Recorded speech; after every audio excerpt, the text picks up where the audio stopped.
നമസ്കാരം. ഇന്ന് സധൈര്യം KP സുധീരയുടെ വീട്ടിൽ എത്തിയിരിക്കുകയാണ്. ഗ്ലോബൽ ഇന്ത്യൻ ന്യൂസ് USAയും ഹാപ്പിനെസ് മാജിക് ബൈ ഹരിയും.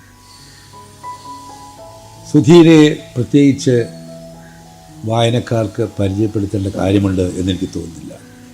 86-ൽ പരം പുസ്തകങ്ങൾ, നോവൽ, കഥ, ചെറുകഥ, യാത്രാ വിവരണം, ജീവചരിത്രം, യാത്ര തുടങ്ങിയ എല്ലാ മേഖലകളിലും തൻ്റേതായ വ്യക്തിമുദ്ര പതിപ്പിച്ചിട്ടുണ്ട്. എഴുത്തിൻ്റെ കരുത്തും സ്ത്രീയുടെ ശക്തിയും മനസ്സിൻ്റെ പുണ്യവും ചേർന്നാൽ അത് സുധീരയായി എന്ന് പറയേണ്ടിയിരിക്കുന്നു. വർത്തമാന കാലഘട്ടത്തിലെ സങ്കീർണതകളും ഹൃദയത്തുടിപ്പുകളും മാറുന്ന കാഴ്ചപ്പാടുകളുമാണ് സുധീരയുടെ കഥകളിൽ നിറഞ്ഞു നിൽക്കുന്നത് എന്ന് തോന്നിയിട്ടുണ്ട്. വെൽക്കം സുധീര. ഈ ഒരു നിമിഷത്തിന്, ഈ നിമിഷങ്ങൾക്ക് വളരെയധികം നന്ദിയുണ്ട്. നമ്മുടെ ഈ സാഹിത്യ സാംസ്കാരിക കലാരംഗത്ത് നിറഞ്ഞു നിൽക്കുന്ന വ്യക്തിത്വമാണ് സുധീരയുടേത്. ഈ വർത്തമാന കാലത്തെ തുടിപ്പുകളെ എങ്ങനെയാണ് ഒപ്പിയെടുക്കുക? നമസ്കാരം സർ. ഇപ്പോൾ ഈ വർത്തമാനകാലം തന്നെ വളരെ സങ്കീർണമായ ഒരു എന്താ പറയുക, തിളച്ചു മറിയുന്ന അനുഭവങ്ങളാണ് നമുക്കിപ്പോൾ സമൂഹം തന്നുകൊണ്ടിരിക്കുന്നത്. അപ്പോൾ ആ സമയത്ത് ഈ വർത്തമാനകാല സംസ്കൃതി എന്ന് പറഞ്ഞാൽ തന്നെ മനുഷ്യൻ വളരെ ദുഃഖിതനായെന്ന് എനിക്ക് തോന്നുന്നത്. ഇപ്പം വർത്തമാനകാലത്ത് വളരെ ദുഃഖിതനാണ്. പൊതുവേ മനുഷ്യൻ ഏകാഗിയാണ് അല്ലേ? ഈ ഏകാഗിതയാണ് മനുഷ്യൻ ഏകാഗിതയെ തകർക്കുന്ന ബന്ധങ്ങളിലാണ് അവർ കലാപം ചെയ്യുന്നത്. അപ്പം നമ്മുടെ ഏകാന്തതയെ ആരെങ്കിലും തകർക്കാൻ വരുമ്പോഴാണ് നമ്മൾ അവരോട് കലാപം ചെയ്യുന്നത്.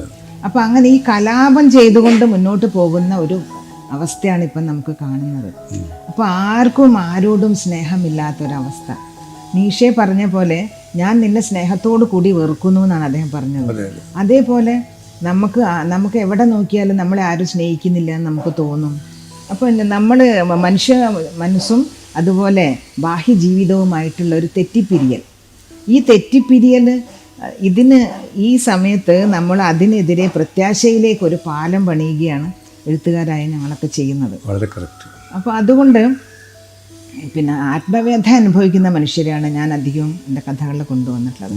സ്ത്രീത്വത്തിൻ്റെ പ്രശ്നങ്ങൾ, അതുപോലെ മനുഷ്യൻ്റെ സങ്കീർണമായ മാനസികാവസ്ഥകൾ ഈ പുതുകാലത്ത്, അതായത് IT-യുടെ ഈ യുഗത്തിൽ മനുഷ്യൻ എത്രത്തോളം നമ്മൾ ആലംബമറ്റവരാണ്, ആരും ആരെയും സ്നേഹിക്കുന്നില്ല എന്ന് തോന്നുന്നൊരു ചുറ്റുപാടിലാണ് നമ്മളിരുന്ന് എഴുതുന്നത്. അപ്പോൾ അതിൻ്റേതായിട്ടുള്ള വ്യഥ, സമൂഹത്തിൻ്റെ വ്യഥ നമ്മളും കൂടെ ഏറ്റെടുക്കുന്ന ഒരു കാലമാണിത്. ഈ ബന്ധനങ്ങളാവാറില്ലേ? ബന്ധങ്ങൾ ഇപ്പോൾ ഞാൻ പറഞ്ഞില്ല, യന്ത്രങ്ങളാണല്ലോ നമ്മളെ ഭരിക്കുന്നത്. അപ്പം അതുകൊണ്ട് തന്നെ ഇനിയിപ്പം ഭാര്യ ഭർത്താവിനെ വിട്ടുപോയാലും, ഭർത്താവ് ഭാര്യയെ വിട്ടാലും, കാമുകനെ വിട്ടാലും ആരും അത്രയധികം തകർന്നു പോകുന്നില്ല. കാരണം അവർക്ക് കൂട്ടായിട്ട് എന്താണ്, മൊബൈലുണ്ട് അല്ലേ, യന്ത്രങ്ങളുണ്ട്. അപ്പോൾ ടാഗോർ പറഞ്ഞ പോലെ, ടാഗോർ നമ്മളോട് തലയുയർത്തി ജീവിക്കണം എന്നാണ് പറഞ്ഞത്. അവിടെയാണ് സ്വാതന്ത്ര്യം എന്നാണ് പറഞ്ഞത്. എവിടെ ശിരസ് സമുന്നതമായിരിക്കുന്നുവോ അവിടെയാണ് സ്വാതന്ത്ര്യം എന്നാണ് ടാഗോർ പറഞ്ഞത്. പക്ഷെ നമ്മൾ തലകുനിച്ച് ജീവിക്കണം മൊബൈലിലേക്ക്. ചെറിയ കുട്ടി, ജനിച്ചു വീണ കുട്ടി മുതൽ അച്ഛനും അമ്മയും മുത്തശ്ശി എല്ലാവരും മൊബൈലിലാണ്. അപ്പം അതുകൊണ്ട് തന്നെ നമുക്ക് ആര് നമ്മളെ വിഷമിപ്പിച്ചാൽ എന്ത് ചെയ്താലും നമുക്ക് അതൊന്നും പ്രശ്നമല്ല. ബന്ധനങ്ങളായിട്ട് ഇപ്പം മാറുന്നില്ല, യന്ത്രങ്ങളുമായിട്ടാണ് മനുഷ്യൻ്റെ ബന്ധം അല്ലേ? കമ്പ്യൂട്ടറായിട്ടും, അതേപോലെ ഇപ്പം പുസ്തക വായനയാണെങ്കിൽ കിൻഡലിൽ വായിക്കുന്നു. അതേപോലെ കടലാസുമായിട്ട് ബന്ധമില്ല, മനുഷ്യരുമായിട്ട് ബന്ധമില്ല, അയൽവാസി ആരാന്നറിയില്ല, അയൽവാസിയായിട്ട് പഴയ സുഹൃത്തുക്കളെ കണ്ട ചിരിക്കാൻ മറന്നു പോകുന്നു. കാരണം നമ്മൾ ഏതോ ഒരു യന്ത്രവൽക്കരിക്കപ്പെട്ടുകൊണ്ടിരിക്കുക. ഇപ്പോൾ AI-യുടെ ആർട്ടിഫിഷ്യൽ ഇൻ്റലിജൻസ് ഒക്കെ കൂടുതൽ മുന്നോട്ട് വന്നുകൊണ്ടിരിക്കുകയാണ്. മനുഷ്യൻ എഴുതാൻ വേണ്ടി ഇനി പേന വേണ്ട, നമ്മൾ പറഞ്ഞു കൊടുത്താൽ അതേപോലെ എഴുതി നോവൽ വരെ എഴുതി തരും എന്നാണ് പറഞ്ഞത്. യാന്ത്രികമായി നമ്മൾ യാന്ത്രികതയിലേക്ക് കൂടുതൽ നമ്മൾ അതിലേക്ക് വീണുകൊണ്ട് നമ്മൾ അതിന്റെ ആശ്ലേഷത്തിൽപ്പെട്ട് ഞെരുങ്ങുകയാണ്. പക്ഷെ നമുക്ക് അതിന് രക്ഷപ്പെടണമെന്ന് മോഹമില്ല. അതാണ്. അല്ല, അപ്പം ഈ യാന്ത്രിക യുഗത്തില് നമ്മളിപ്പോൾ ആധുനിക കാലഘട്ടത്തിൽ എഴുത്തുകാർ ഈ പുതിയ ഈ വിവര സാങ്കേതിക വിദ്യയൊക്കെ വന്നിട്ടുണ്ടല്ലോ. അപ്പോൾ അതിനനുസരിച്ച് നമ്മൾ ഈ കഥാപാത്രങ്ങളിലോ കഥാതന്തുവിലൊക്കെ മാറ്റം വരുത്തേണ്ട ആവശ്യമുണ്ടോ? അതാണ്, അത് സാറ് പറഞ്ഞത് ശരിയാണ്. കാരണം ഈ മാറ്റം നമ്മളുടെ കൃതികളിലും വരും. കാരണം കാലഘട്ടത്തിലേക്ക് തിരിച്ചു പിടിച്ച വൽക്കണ്ണാടിയാണ് ഓരോ കൃതിയും. ഞാൻ ഇന്ന് ജീവിക്കുമ്പോൾ ഇന്നത്തെ കഥയാണ് ഞാൻ എഴുതുക. ഇന്നത്തെ കുട്ടികളുടെ അല്ലെങ്കിൽ ഇന്നത്തെ തലമുറയുടെ ഇന്നത്തെ കാമുകിയെയും കാമുകനെയുമാണ് ഞാൻ എഴുതുക. കാരണം ഇന്ന് കാമുകിക്കും കാമുകനും പ്രണയത്തേക്കാൾ കാമമാണുള്ളത്. കാമത്തിൽ തുടങ്ങി കാമത്തിൽ അവസാനിക്കുന്ന ബന്ധങ്ങളാണ് കൂടുതലും കാണുന്നത്. അപ്പം ഞാനിപ്പോൾ അലി ആൻഡ് നിനോ എന്ന് പറഞ്ഞിട്ട് ഒരു ജോർജിയൻ നോവലുണ്ട് കേട്ടോ. നമ്മൾ ബാക്കൂല് അസർബൈജാനിലെ ഒരു കഥയാണ്. അപ്പോൾ ആ നോവൽ വായിച്ചപ്പോൾ അതിലുള്ള തീക്ഷ്ണമായ പ്രണയം, നമ്മുടെ ലൈല മജ്നൂൻ, അതേപോലെ റോമിയോ ജൂലിയറ്റ് ഒക്കെ നമ്മൾ വായിച്ചിട്ടുണ്ട്. അതേപോലുള്ള ഒരു തീക്ഷ്ണമായ പ്രണയം വളരെ വർഷങ്ങൾക്ക് മുൻപ് എഴുതിയതാണ്. 1940 മറ്റോ ഇറങ്ങിയതാണ്. പക്ഷെ ആ കാലത്തുള്ള പ്രണയം വായിക്കുമ്പോഴുള്ള അനുഭൂതി ഉണ്ടല്ലോ, ആ പ്രണയം എന്ന് പറഞ്ഞിട്ടുണ്ടെങ്കിൽ അതിലുള്ള പ്രണയം എന്താണെന്ന് ചോദിച്ചാൽ രാജ്യം, അതിൻ്റെ സംസ്കാരം, സംസ്കൃതി, അവിടുത്തെ യുദ്ധങ്ങൾ, അവിടുത്തെ ഐതിഹ്യങ്ങൾ, അവിടുത്തെ എല്ലാ സംഗതികളും ആ നോവലിൽ കൊണ്ടുവന്നിട്ടുണ്ട്. ഇതും പ്രകൃതിയും മനുഷ്യനും പ്രണയവും ഒക്കെ ആയിട്ടുള്ള ഒരു തരം സംലയനം അതായിരുന്നു മുൻപുണ്ടായിരുന്നത്. ഇന്ന് നമ്മൾ പ്രകൃതിയിൽ നിന്ന് അകന്നു പോയിരിക്കുന്നു. ഒരു സംഘർഷമുണ്ടല്ലോ, പ്രകൃതിയും മനുഷ്യനുമായിട്ടുള്ള ഒരു സംഘർഷം. നമുക്ക് പ്രകൃതിയെ ആസ്വദിക്കാൻ പറ്റുന്നില്ല. നമ്മൾ പ്രകൃതിയെ ഇപ്പോൾ ആസ്വദിക്കാനാണ്, റിലാക്സേഷൻ എന്നൊക്കെ പറഞ്ഞിട്ട് നമ്മൾ അൺവൈൻഡ് ചെയ്യാനാന്ന് പറഞ്ഞിട്ട് വിദേശ രാജ്യങ്ങളിൽ പോകുന്നു. അവിടെ പോയാലും നമ്മളല്ലാണ്ടാവുന്നുണ്ടോ? നമുക്ക് നമ്മുടെ ഉള്ളിലുള്ള ആത്മവ്യഥകളെ നമ്മൾ അതിനെ എങ്ങനെയാണ് അതിജീവിക്കുക എന്നറിയാതെ നമ്മൾ മോളുകളിൽ പോയിട്ട്, ഒരുപാട് മോളുകളുണ്ട്, ആഴ്ചയിൽ മോളുകളിൽ പോകുന്ന ഏത് വിദേശ രാജ്യത്ത് പോകുമ്പോഴും ഞാൻ കാണുന്നതാണ് ഒരു മോളിൻ്റെ സംസ്കാരം. നമുക്ക് വേണ്ടതും വേണ്ടാത്തതുമായ വസ്തുക്കൾ വാങ്ങിക്കൂട്ടിയിട്ട് നമ്മളെ വീട്ടിൽ സ്ഥലമില്ല. വസ്ത്രങ്ങൾ വെക്കാനും ചെരുപ്പ് വെക്കാനും ഒന്നിനും സമയമില്ല. ഒരു വീട്ടിൽ തന്നെ എത്രയോ മൊബൈൽ, എത്രയോ കാറുകൾ, ഇതിൻ്റെ ഒക്കെ ഉപയോഗിക്കാത്തതുമായിട്ടുള്ള വസ്തുക്കൾ വാങ്ങിക്കൂട്ടി നമ്മൾ നമ്മുടെ ധനത്തെ വ്യയം ചെയ്യണം. ഈ ധനത്തെ വ്യയം ചെയ്യുമ്പോൾ നമ്മൾ വിചാരിക്കുകയാണ് നമുക്ക് എന്തോ ഒരു ആത്മസംതൃപ്തി കിട്ടും. നമ്മൾ ജീവിച്ചു പോകുമ്പോൾ നമുക്ക് തോന്നുകയാണ് നമുക്ക് എന്തോ ഒന്നില്ല. എല്ലാമുണ്ട്, സമ്പത്തുണ്ട്, എല്ലാമുണ്ട്. എല്ലാവരും ഉള്ളവർ പോലും വിചാരിക്കുകയാണ് എനിക്ക് എന്തോ ഇല്ല, എനിക്കൊരു ശൂന്യത. പക്ഷെ ഈ ശൂന്യതയെ നികത്താനാണ് മനുഷ്യൻ ശ്രമിച്ചുകൊണ്ടിരിക്കുന്നത്. നമ്മൾ എന്തെല്ലാം കാട്ടിക്കൂട്ടുന്ന ബാഹ്യമായ പ്രവൃത്തികൾ, പക്ഷേ നമ്മുടെ ഉള്ളിലെ ശൂന്യതയെ നികത്താൻ ഇതിനൊന്നും സാധിക്കില്ല. നമുക്ക് ധനത്തെ നമ്മുടെ ഉള്ളിൽ കൊണ്ടുപോകാൻ പറ്റില്ല. നമ്മുടെ നല്ല വസ്ത്രത്തിനുള്ളിൽ കൊണ്ടുപോകാൻ പറ്റും, പക്ഷേ നല്ല സംഗീതം, നല്ല കല, സ്നേഹം, അനുഭൂതി, കരുണ, ഇതിനൊക്കെ അറിവ്, ഇതിനൊക്കെ നമുക്ക് നമ്മുടെ ഉള്ളിലേക്ക് കൊണ്ടുപോകാൻ പറ്റും. അപ്പോൾ ആ ഒരു കാഴ്ചപ്പാടിൽ നിന്നും നമ്മുടെ തലമുറ അകന്നുകൊണ്ടിരിക്കുകയാണ്. അവർക്ക് ബാഹ്യമായ രത്നങ്ങളെ തേടിക്കൊണ്ടുള്ള യാത്രയാണ്. ആന്തരിക രത്നങ്ങളെക്കുറിച്ച് അറിഞ്ഞുകൂടാ. ബാഹ്യമായ കുമിളകളിലാണ് അവരഭിരമിക്കുന്നത്. ടാഞ്ചിബിൾ ആയിട്ടുള്ള. അപ്പം അങ്ങനെ വരുമ്പോഴേ ഈ ആത്മസംതൃപ്തി കിട്ടാൻ എന്ത് ചെയ്യണം? ആത്മസംതൃപ്തി എന്ന് പറഞ്ഞാൽ നമ്മളെ സംതൃപ്തി നമ്മുടെ ഉള്ളിലാണ് അല്ലേ. എനിക്ക് എന്നോട് സ്നേഹം വേണം, അതാണ് ആദ്യത്തെ ആത്മസംതൃപ്തി. ഞാൻ എനിക്ക് വേണ്ടിയാണ് ജീവിക്കുന്നത്. എനിക്ക് എന്നോട് സ്നേഹം ഉണ്ടെങ്കിലേ മറ്റുള്ളവരെ സ്നേഹിക്കാൻ പറ്റുള്ളൂ. അതേപോലെ ഇപ്പോൾ സ്ത്രീകൾ എന്തിനാണ് ജീവിക്കുന്നത്? ഭർത്താവിനും കുട്ടികൾക്കും വേണ്ടിയാണ് അല്ലേ. അപ്പോൾ ഞാൻ എപ്പോഴും പറയും, എനിക്ക് ഒരു കുടുംബത്തിന് വേണ്ടി മരിച്ച് ജീവിക്കാനൊന്നും എനിക്ക് സാധിക്കില്ല. 1000 പേർക്ക് വേണ്ടി ജീവിച്ച് മരിക്കാനാണ് എനിക്കിഷ്ടം എന്ന് ഞാൻ പറയും. തീർച്ചയായും. അപ്പം സ്വന്തമായിട്ട് ഭാര്യ ജീവിക്കണ്ടേ? സ്വന്തമായിട്ട് ഭാര്യ ജീവിക്കണം, അതാ പറയുന്നത്. ഭർത്താവിന് വേണ്ടിയോ കുട്ടിക്കോ വേണ്ടി അല്ല അവർ ജീവിക്കേണ്ടത്, അവനവന് വേണ്ടി. എൻ്റെ സംതൃപ്തി എന്താണ്? ചിലപ്പോൾ സമൂഹത്തിന് വേണ്ടി സംസാരിക്കുന്നതായിരിക്കും, അല്ലെങ്കിൽ എനിക്ക് എഴുതുന്നതായിരിക്കും എൻ്റെ സംതൃപ്തി. അപ്പോൾ മറ്റുള്ളവർക്ക് വേണ്ടി അവരെ അവഗണിച്ചുകൊണ്ടല്ല, പക്ഷേ എല്ലാം സഹിച്ചുകൊണ്ട് എഴുതുന്നവരാണ് ആര്? മലയാളികളായ എഴുത്തുകാരികൾ. ഇപ്പം വിദേശത്തൊക്കെ നമ്മൾ ഓരോ സെമിനാറിനൊക്കെ പോകുമ്പോൾ അവർ പറയാം, എന്തിന് നോർത്ത് ഇന്ത്യയിലൊക്കെ പോകുമ്പോൾ അവരെന്താ പറയാറ്? എൻ്റെ വിവാഹബന്ധം വേർപ്പെട്ട കാലത്ത് എന്നാ പറയാം. ഇപ്പോൾ നബനീത സെൻ, അവരിപ്പോൾ ഇല്ല, നബനീത സെൻ അമർത്യ ഭാര്യയായിരുന്നല്ലോ. അപ്പോൾ അവർ കൊൽക്കത്തയിൽ വെച്ച് ഞങ്ങൾക്കൊരു വലിയ കോൺഫറൻസ് ഉണ്ടായി എഴുത്തുകാരികൾ. അപ്പോൾ അവർ പറഞ്ഞു തുടങ്ങിയത് എൻ്റെ വിവാഹബന്ധം വേർപ്പെട്ട കാലത്ത് എന്നാണ്. അപ്പോൾ അതെന്താ വെച്ചാൽ നമ്മുടെ കേരളത്തിലല്ലാത്ത എഴുത്തുകാരികൾ പിന്നെ കോംപ്രമൈസ് ചെയ്യാൻ തയ്യാറല്ല. കുടുംബത്തിന് വേണ്ടി എഴുത്തിനെ അവർ കോംപ്രമൈസ് ചെയ്യില്ല. അവർക്ക് സ്പേസ് തമ്മിൽ കൊടുക്കുന്നുണ്ടോ എന്ന് സംശയമാണ് ചിലപ്പോഴും. അറിഞ്ഞുകൊണ്ട് ഇപ്പം മനുഷ്യനെ മനുഷ്യനായി കാണാനും ഒരു എഴുത്തുകാരിയെ കാണാനും നമ്മളിലുള്ള വികാരങ്ങളെ പുറത്തെടുക്കാൻ ഒരു അവസരം മറ്റുള്ളവർ സൃഷ്ടിക്കണ്ടേ, കൂടെയുള്ളവർ സൃഷ്ടിക്കണ്ടേ? കൂടെയുള്ളവർ സ്പേസ് കൊടുക്കാത്തതാണ് എല്ലാ സ്ഥലത്തും പ്രശ്നം. കാരണം ഒരുപാട് സെൻസർഷിപ്പ് അനുഭവിച്ചുകൊണ്ടാണ് എഴുത്തുകാരികൾ എഴുതുന്നത്. സെൻസർഷിപ്പ് എന്ന് പറഞ്ഞാൽ നമുക്കറിയാം, നമ്മൾ എവിടെയാണോ നമ്മൾ ഒരു സംഗതി എത്തിക്കാൻ ശ്രമിക്കുന്നത്, ഒരു ആശയത്തെ ആരിലേക്കാണോ നമ്മൾ എത്തിക്കാൻ ശ്രമിക്കുന്നത് അവരിൽ എത്തിക്കുന്നത് തടയിടുന്നതാണ് സെൻസർഷിപ്പ്. അപ്പോൾ ഈ സെൻസർഷിപ്പ് എത്രയോ കാലങ്ങളായിട്ട് അനുഭവിച്ചുകൊണ്ടിരിക്കുകയാണ് സ്ത്രീകൾ. ഇപ്പോഴും ഞങ്ങൾ അനുഭവിക്കുന്നുണ്ട്, ഇപ്പോഴും. കാരണം നമുക്ക് തുറന്നെഴുതാൻ പറ്റുമോ? നമ്മളൊരു ഇപ്പം ഞാനൊരു ബാഹ്യ ബന്ധത്തിനെ കുറിച്ച് എഴുതുകയാണെങ്കിൽ എനിക്ക് ഓർമ്മയുണ്ട്, ഞാൻ എഴുതിയൊരു കഥയിൽ അങ്ങനെ എന്തോ എഴുതിയത് കണ്ടിട്ട് എൻ്റെ അയൽവാസി ഫ്ലാറ്റിലായിരുന്നു അന്ന് ഞങ്ങൾ. ആ ഡോക്ടറായിട്ടുള്ളൊരു അയൽവാസി, MBBS ഡോക്ടറാണ്. അദ്ദേഹം എൻ്റെ ഹസ്ബൻഡിനെ വിളിപ്പിച്ചു ഒരു കഥ വന്ന സമയത്ത്, മാതൃഭൂമിയിലാന്ന് തോന്നുന്നു.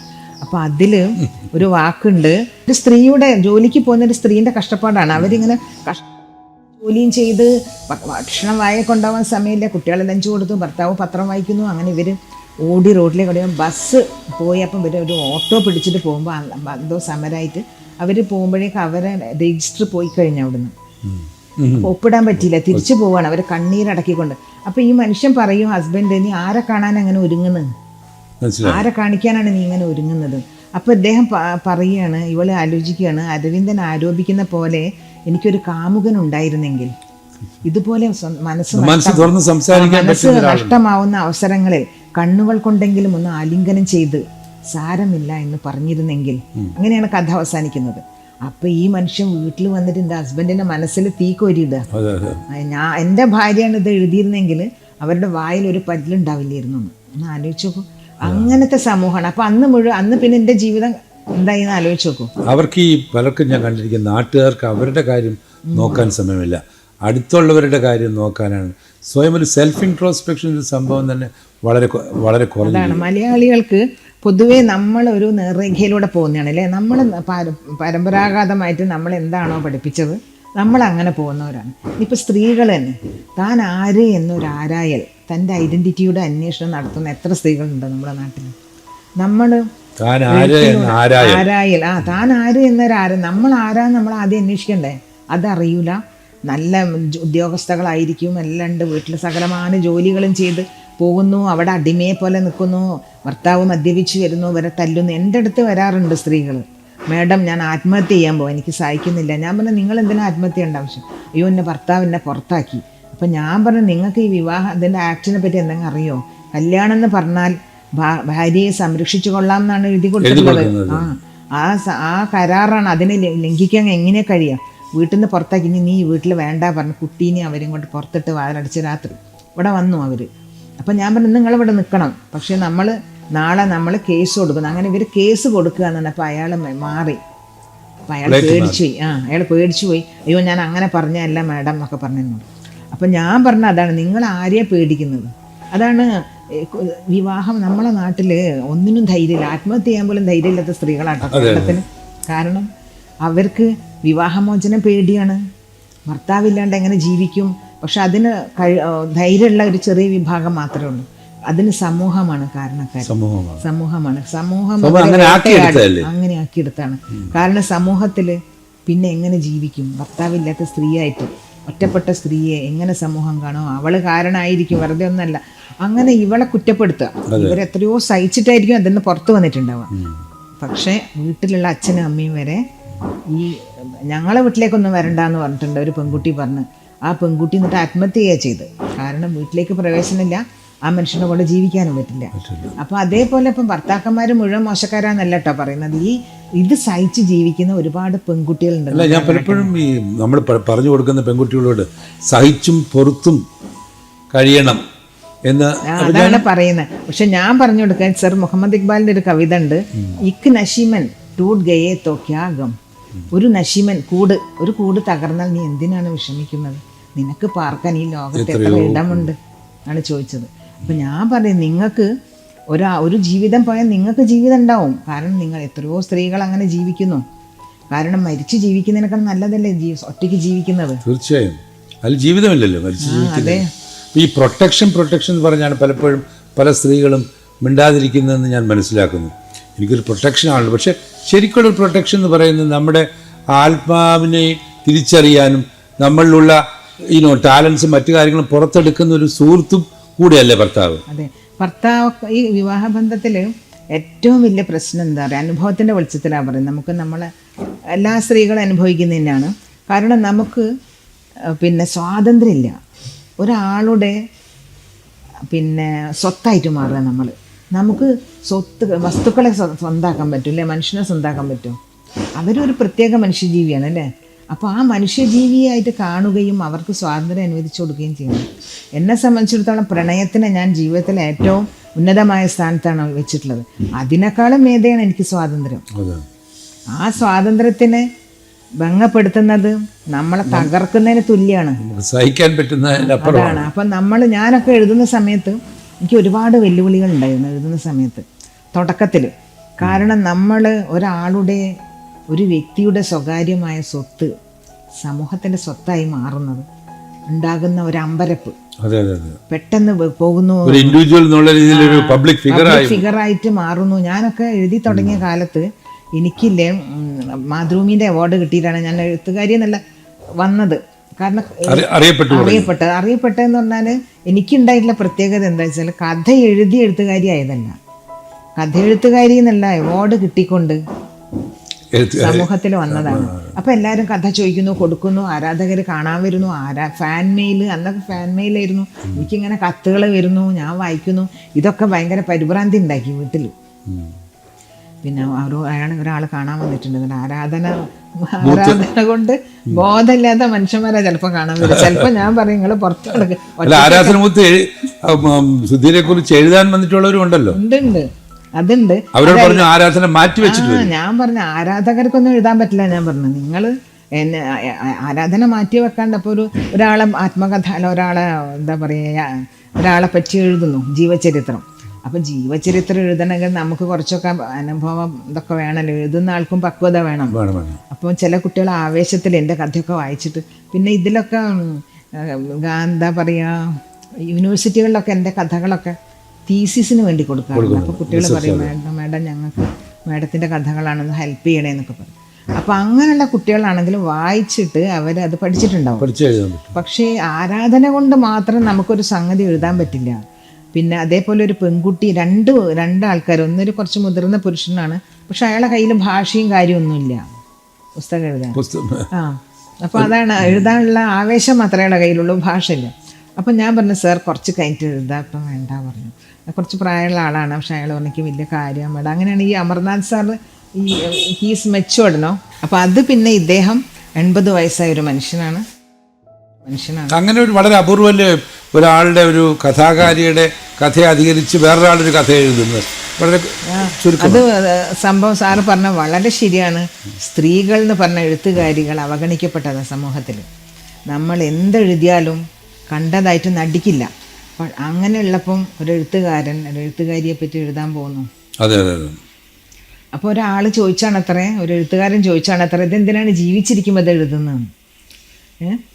അപ്പോൾ ആ എഴുത്തുകാരന് ഉണ്ടായിട്ടുള്ള ഒരു അസഹ്യതയാണ്, എന്തിനാണ് ഇപ്പോൾ ഒരു സ്ത്രീയെ കുറിച്ച് എഴുതുന്നത്, അതിന് മാത്രം എന്താ ഉള്ളത്? അതിൻ്റെ ഉള്ളിലുള്ള ഒരു എന്താ പറയുക, ഒരു രാഷ്ട്രീയം, അങ്ങനെ വേണം പറയാം. ഇപ്പം നേരത്തെ ഞാൻ പറഞ്ഞു പിന്നോട്ട് ഒന്ന് യാത്ര ചെയ്തപ്പോൾ ഈ പ്രണയത്തെ പറ്റി പറഞ്ഞു. സുധീര പ്രണയിച്ചിട്ടുണ്ടോ? പിന്നെ പ്രണയിക്കാത്ത മനുഷ്യനുണ്ടോ? പ്രണയം എന്ന് പറഞ്ഞാൽ പ്രണയിക്കുമ്പോൾ മനുഷ്യന്മാർ ഉന്മാദികളായി മാറുന്നു അല്ലേ, ഭ്രാന്താണ് മനുഷ്യന്മാർ പ്രണയിക്കുമ്പോൾ. പ്രണയം നഷ്ടം വരുമ്പോഴും മനുഷ്യൻ ഭ്രാന്തന്മാരോ അല്ലേ, അത്ര പ്രണയിച്ചാണല്ലോ പലപ്പോഴും ആസിഡ് ബൾബൊക്കെ. അത് വേറെ. പക്ഷെ ആത്മഹത്യ ചെയ്യുന്ന ആൾക്കാരുണ്ട്, പ്രണയം കൊണ്ട് ആത്മഹത്യ ചെയ്തിട്ടുണ്ട്. ഒരു വലിയൊരാള്, ഞാനിപ്പോൾ ഇത് ആദ്യമായിട്ട് പറയണം, നമ്മളോടൊക്കെ കുറേ ആൾക്കാർ പബ്ലിക് ഫിഗർ ആയതുകൊണ്ട് കുറേ ആൾക്കാർക്ക് ഇഷ്ടം അങ്ങനെയൊക്കെ ഉണ്ടാവുമല്ലോ. അപ്പോൾ ഒരു വലിയ പൊസിഷനിലിരിക്കുന്ന ഒരാൾ എന്നോട് പറഞ്ഞതാണ്. അപ്പം ഞാൻ പറഞ്ഞു, സാറിന് ഇങ്ങോട്ട് പ്രണയം തോന്നിയിട്ട് കാര്യമുണ്ടോ? എനിക്കും കൂടെ തോന്നണ്ടേ? ഞാൻ പറഞ്ഞു, ഐ എം വെരി സോറി, ഞാൻ എൻ്റെ പുസ്തകങ്ങളെ പ്രണയിച്ച് ജീവിച്ചോട്ടെ, ദയവ് ചെയ്തിട്ട് എന്ന് പറഞ്ഞു. അപ്പോൾ അദ്ദേഹം പറയുകയാണല്ലോ, സുധീര, ഇതിനു വേണ്ടി, പ്രണയത്തിന് വേണ്ടി ചെങ്കോലും കിരീടവും ഉപേക്ഷിച്ച ആളുകളുണ്ട്. ഞാൻ തയ്യാറാണ് എൻ്റെ ചെങ്കോലും കിരീടവും ഉപേക്ഷിക്കാൻ. പക്ഷെ ഞാൻ പറഞ്ഞു, ഞാൻ തയ്യാറല്ല, എനിക്ക് ചെങ്കോലും ഇല്ല കിരീടവും ഇല്ല പറഞ്ഞു. പക്ഷേ പ്രണയം എന്ന് പറഞ്ഞാൽ നമുക്ക് നിഷേധിക്കാൻ പറ്റില്ല. നമുക്കിപ്പോൾ ഒരാൾക്കിപ്പം നമ്മളോട് പ്രണയം തോന്നി എന്ന് പറഞ്ഞാൽ നമുക്കൊന്നും അത് കുറ്റം പറയാൻ പറ്റില്ല. ആരോടാണ് ഇഷ്ടം തോന്നുന്നതെന്ന് പറയാൻ പറ്റില്ല. അതുകൊണ്ട് പ്രണയം എന്ന് പറഞ്ഞാൽ വാർദ്ധക്യത്തെ യൗവനമാക്കി മാറ്റുന്നു, കുപ്പിച്ചില്ലിനെ കാഞ്ചനമാക്കി മാറ്റുന്നു ഒക്കെ. കുപ്പിച്ചില്ലിനെ വൈരക്കല്ലാക്കി മാറ്റുന്നു, കാരിരുമ്പിനെ കാഞ്ചനമാക്കി മാറ്റുന്നു, അങ്ങനെയുള്ള. അപ്പം അത് വാർദ്ധക്യത്തെ അറിയുന്നില്ല, മരണത്തെ അറിയുന്നില്ല പ്രണയം. അപ്പം നമുക്ക് ഇന്ന് ശരിക്കും നഷ്ടപ്പെട്ടുകൊണ്ടിരിക്കുന്ന പ്രണയമാണ്. ഞാൻ നേരത്തെ പറഞ്ഞില്ലേ, യന്ത്രം മനുഷ്യനിൽ നിന്ന് എടുത്തു കളഞ്ഞത് യഥാർത്ഥ പ്രണയത്തെയാണ്. ഒരു മനുഷ്യന് സകലതും മറന്ന് വേറൊരു മനുഷ്യനെ സ്നേഹിക്കാൻ പറ്റുന്നില്ല.